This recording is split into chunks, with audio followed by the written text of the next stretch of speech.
Today's like goal is 4,100 likes. Please like and subscribe to support the channel. Your likes and comments are the only thing I need to keep going. Now, let's continue. The episode begins with Aileen lying unconscious on the floor. After a long time, she slowly regains consciousness, her eyes gradually opening. She feels uncomfortable at first, but as she fully opens her eyes, she suddenly sits up, gasping for breath, clearly in shock.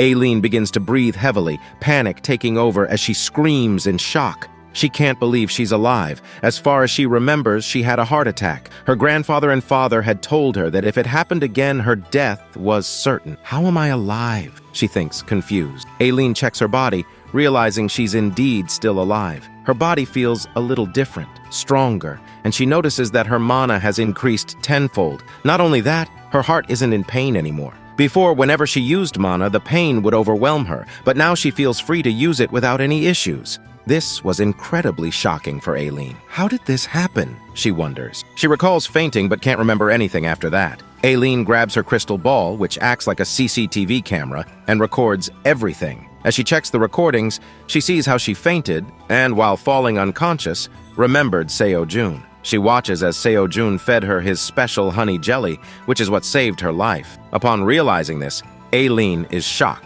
and her face turns red as she becomes shy, thinking about how Seo-jun had been so worried about her. Embarrassed, she blushes even more, feeling a deeper connection to Seo-jun now. I just want to meet him now, she thinks, but she knows she's not fully healed yet. Then, Aileen realizes that when she ate the honey jelly while unconscious, she didn't even get to taste it properly. She laughs to herself and suddenly gets an idea. She stands up confidently and announces herself as Aileen, the Great Black Dragon. She tells herself that, as a true black dragon, she can't accept help for free. With a smirking smile, she turns to look at her treasure, planning to reward Seo-jun. Without wasting a second, Aileen rushes to her treasure chest and starts searching through her legendary weapons and artifacts. She picks up a holy sword, a trident of Aquaman, and other legendary weapons, but she tosses them aside, saying they're useless for Seo-jun. What will he do with these? Put is inside.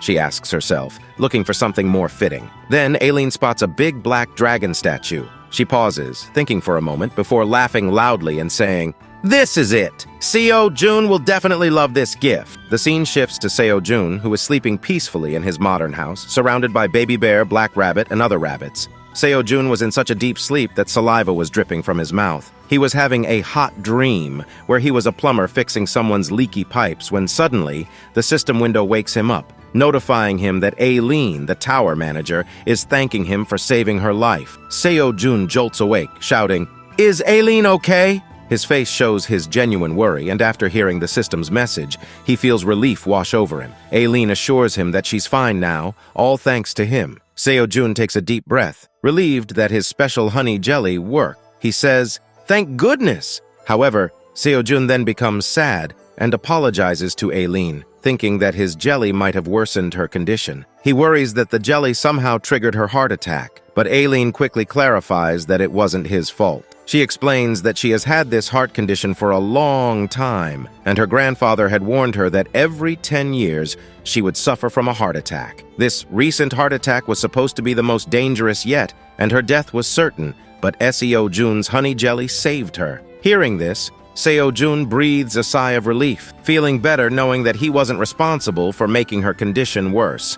Then, he remembers something and grabs a pouch. He tells Aileen that he has more special honey jelly made by the queen bees, and he saved it just for her in case she ever has another heart attack. He offers it to her, hoping that taking it regularly might heal her heart for good. But Aileen, after hearing this, refuses to take Seo-jun's special jelly. She says, "This is too much." Aileen feels that she's been taking Seo-jun's thing inside of her too much for a long time without giving anything in return, and now she wants to repay him first. Hearing this, Seo-jun is confused. What is Aileen trying to say? He wondered. But before Seo-jun can understand, a new quest pops up in front of him. The quest says that Seo-jun must go to a distant, empty field, look up at the sky, and shout Aileen's name. The reward is supposed to be something big and good, but the quest warns that it might also be dangerous for him. If Seo-jun rejects the quest, the system will reject his rejection. The reward might be dangerous, but the quest is clear.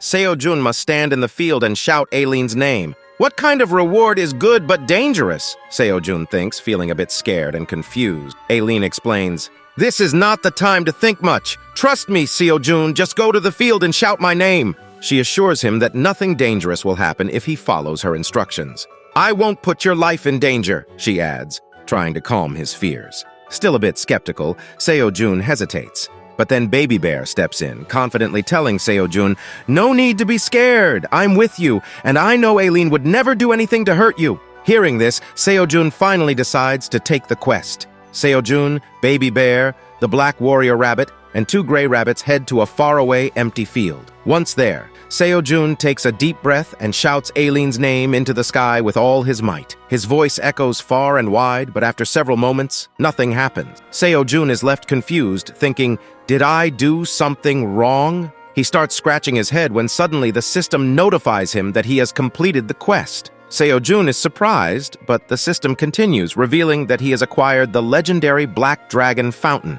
a special item commissioned for Aileen's 100th birthday. Before Seo-jun could even process this information, he hears a crackling sound above him. Black clouds begin to cover the ground beneath his feet, and Seo-jun's face turns red with panic as a huge black dragon statue starts to fall toward him from the sky. The mouth of the dragon is wide open, and even Baby Bear looks scared. In the nick of time, Seo-jun, Baby Bear, the Black Warrior Rabbit, and the Gray Rabbits dash away from the spot where the statue is about to crash. Seo-jun, now shivering on the ground, looks up at the massive statue in shock. The statue is at least 50 feet tall, completely black, and radiates a majestic aura. Everyone is left stunned. Before Seo-jun can say a word, the mouth of the black dragon statue starts to move. And then, with a sparkling glow, liquid starts to pour out of the dragon's mouth. The system notifies Seo-jun that the fountain was commissioned by the great black dragon Kaizir, made for the dwarves in honor of Aileen's 100th birthday. The fountain, made from the finest black marble and modeled after the great black dragon Kaizir, has magical properties. The eyes of the statue are embedded with magic stones, crafted by the renowned black dragon Antony, and the fountain can create its own magic or draw water from sources up to 100 kilometers away. This fountain is an S-grade item. The system shows its production level is 50, but much of its potential is hidden behind question marks, leaving its full power unknown.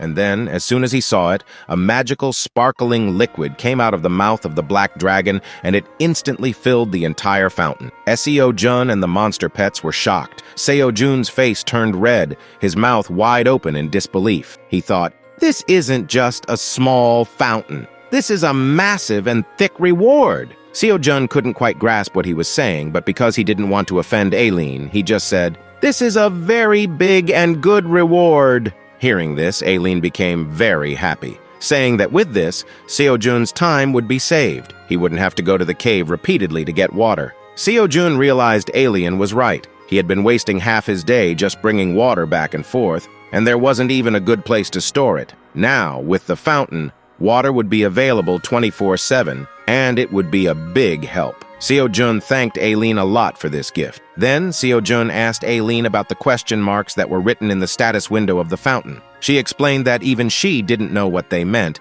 because this fountain was created by her grandfather, and only he knew the secret. She suggested that if Seo-jun continued to use it, he might uncover the fountain's true potential. Aileen further explained that she had transferred the rights to use the fountain to Seo-jun. He wouldn't have to do much. Just put his hand forward and call out her name. When he did, Seo-jun would have full control of the fountain using a controller. Seo-jun was a bit confused, but followed Aileen's instructions. As soon as he called her name, a PS-69 controller appeared before him, looking just like Aileen's body. The handles resembled the wings of 2 cute Aileens. The system quickly notified Seo-jun that this was the magic controller for the fountain, and he could now use the fountain freely, even move it around. Shocked, Seo-jun stared at the controller in his hand, thinking it looked exactly like a PS-5 controller. Can this really control a huge statue? Seo-jun wondered, curious. Seo-jun decided to give it a try. He touched 2 buttons and began moving it back and forth. Instantly, the black dragon statue started to move. Seo-jun and the other pets were stunned. Watching the massive black dragon move, Seo-jun felt excited. It's like a giant, remote-controlled model, he thought. Even Baby Bear was thrilled and begged Seo-jun to let him control it too. Seo-jun quickly got the hang of it, and now the black dragon was dancing on its 2 legs, waving its hands as Seo-jun controlled it. The baby bear, black rabbit, and 2 gray rabbits all waved back at the dancing dragon as if it were a show. Laughing, Seo-jun decided to have some fun. He suddenly brought the black dragon statue right in front of baby bear, black rabbit, and the gray rabbits and screamed loudly. Startled, they all screamed in terror. But as we know, baby bear has a short temper. Furious, he punched the black dragon statue with all his strength. The statue wobbled back a little, and to everyone's surprise, its horn broke. What? Seo-jun was both shocked and scared. His face turned pale as he realized the damage. Meanwhile, we see Alien sitting on her cloudy cushion, which was made of onion leaves. She was sipping her special juice when a danger alarm notification appeared in her crystal ball. The black dragon statue also served as an alarm, alerting Alien to any damage or danger. Alien quickly became nervous and checked her crystal ball, asking Seo-jun if everything was okay. Seo-jun, trying to keep calm, sweating nervously, assured Alien that everything was fine. "There's no problem," he said, though his face was dripping with sweat. Seo-jun placed his hand on the black dragon statue, acting like nothing had happened. "We were just testing the controller," he explained. Nearby, the gray rabbit stood next to the broken horn, smiling sheepishly. The warrior rabbit, baby rabbit, and gray rabbits were all pretending like everything was perfectly fine, smiling nervously. Inside, all 5 of them were nervous, despite keeping a calm front. Aileen told Seo-jun that there had been an alarm, and she thought something had happened to him. She was just checking in. If Seo-jun said everything was fine, there was no issue. She reminded him to take care, then left. Seo-jun kept smiling, assuring Aileen that everything was fine. He even joked, saying that if Aileen was hungry, she could ask for something to eat. Meanwhile, the gray rabbit was hiding a hammer behind his back, having quickly fixed the black dragon's horn with cement. Seo-jun confidently told Aileen that nothing had happened. Aileen went back to her routine, sitting comfortably on her onion leaf cushion, munching on Seo-jun's special cherry tomatoes, sweet potatoes, and carrots. She was pleased that Seo-jun liked her gift, while Seo-jun was relieved she hadn't noticed anything was wrong. Everything seemed fine. Behind Seo-jun, the black dragon statue was now stationed in the sugarcane farm, moving left and right, helping to water the entire area. The scene shifted to the 67th floor, where the wolf chief and his family were collecting red loctus with their group. Seo-jun was planting onion leaves on the ground, with lizard men helping him. The wolf chief's son ran up, excited, telling his father to fetch more red loctus dead bodies. The wolf chief reminded him to be careful, while his wife looked concerned. With tension on her face, the wolf chief's wife voiced her worries. She knew this experience was important for their son, but was it really safe to bring him to such a dangerous place? The wolf chief reassured her, explaining that thanks to Seo-jun's onion leaf cutting, all the red locusts were already dead. Their nature was to swarm where they saw corpses, which had made it easy for them to kill thousands without any casualties. The place was now 100% safe. The wolf chief continued, explaining the attack pattern of the red locust was simple. They grouped together, and the cut onion leaves would slice them as soon as they touched. Lizard men were on standby, replacing the leaves when they got dull, and they were strong enough to kill any red locust that escaped. There was no need to worry. This was an important experience for their son. The wolf chief promised nothing would happen to their son while he was there, and she didn't need to worry. Meanwhile, the little baby wolf had caught a red locust, but something seemed off. The locust's eye was glowing, and it didn't look dead at all. Excited, the baby wolf called out to his mom and dad, proudly announcing he had found a perfectly fine red locust without any damage. But the next moment, a horde of thousands of red locust appeared behind him, and the one in his hand started moving. The eye of the red locust in his hand shone, and before the baby wolf could react, he realized what was about to happen. A loud buzzing sound filled the air, and the baby wolf turned to see a massive swarm of red locust approaching to devour him. Scared, he screamed loudly, and the wolf chief and his wife screamed in terror as well, their faces turning pale. Just as they were about to lose all hope, a yellow lizard man appeared, cutting the red loctus into pieces and saving the baby wolf. But it wasn't over yet. The yellow lizard man held the terrified baby wolf in his arms, who started crying. The lizard warrior shouted loudly, ordering everyone to run because a massive herd of red loctus, numbering in the hundreds of thousands, was approaching. The swarm was so dense, it looked like a red blood cloud moving towards them. And with that, the episode ends. Don't forget to write "next incher" in the comments and hit that like and subscribe button to support the channel. Goodbye.